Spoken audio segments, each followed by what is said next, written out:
Independent university Bangladesh এর সহযোগী অধ্যাপক ড মোহাম্মদ সরোয়ার হোসেন এবং মানারাত বিশ্ববিদ্যালয়ের লেকচারার আসিফ মাহতাব উৎস হত্যার হুমকি পেয়েছেন। মঙ্গলবার অ্যান্টার্কটিকা চৌধুরী নামে পরিচয়ধারী একটি ফেসবুক আইডি থেকে এ হুমকি দেওয়া হয়। ফেসবুক পোস্টে ড সরোয়ার হোসেনের কার্টুন এঁকে পাশে চাপাতির ছবি যুক্ত করে লেখা হয়, kill public figures who are against your legal rights. অন্যদিকে আসিফ মাহতাব উৎসের স্কেচিং পাশে লেখা হয়, play football with the served head of public figures who are against your legal rights. এই ছবিতে দুজন ব্যক্তিকে লাথি মারতে উদ্যত ভঙ্গিমায়ও দেখানো হয়েছে।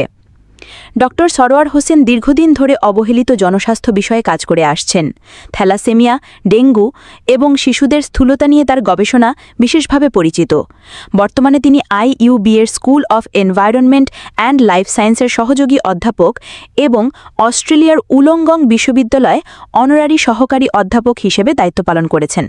এছাড়া তিনি ব্র্যাক বিশ্ববিদ্যালয়ে শিক্ষকতা এবং ইনসেপ্টা ফার্মাসিউটিক্যালের বায়োটেক ডিভিশনের সিনিয়র ম্যানেজার হিসেবেও কাজ করেছেন। আসিফ মাহতাব উৎস একজন পাবলিক স্পিকার ও শিক্ষক, যিনি সমসাময়িক নানা ইস্যুতে সামাজিক মাধ্যমে মতামত দেন। ফিলিস্তিন ইসরায়েল যুদ্ধ প্রসঙ্গে তিনি প্রকাশ্যে ফিলিস্তিনের পক্ষে অবস্থান নিয়েছেন। কর্মজীবনে তিনি British American resource centre, mastermind school, Bangladesh উন্মুক্ত বিশ্ববিদ্যালয় এবং ব্র্যাক বিশ্ববিদ্যালয়ে শিক্ষকতা করেছেন। বর্তমানে তিনি মানারাত বিশ্ববিদ্যালয়ের লেকচারার হিসেবে কর্মরত।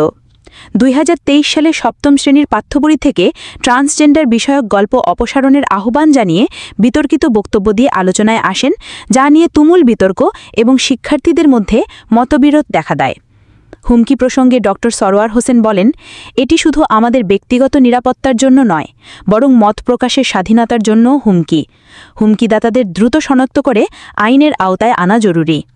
আইন শৃঙ্খলা রক্ষাকারী বাহিনীর সংশ্লিষ্ট কর্মকর্তারা জানিয়েছেন, বিষয়টি সাইবার ইউনিটের মাধ্যমে তদন্ত করা হচ্ছে।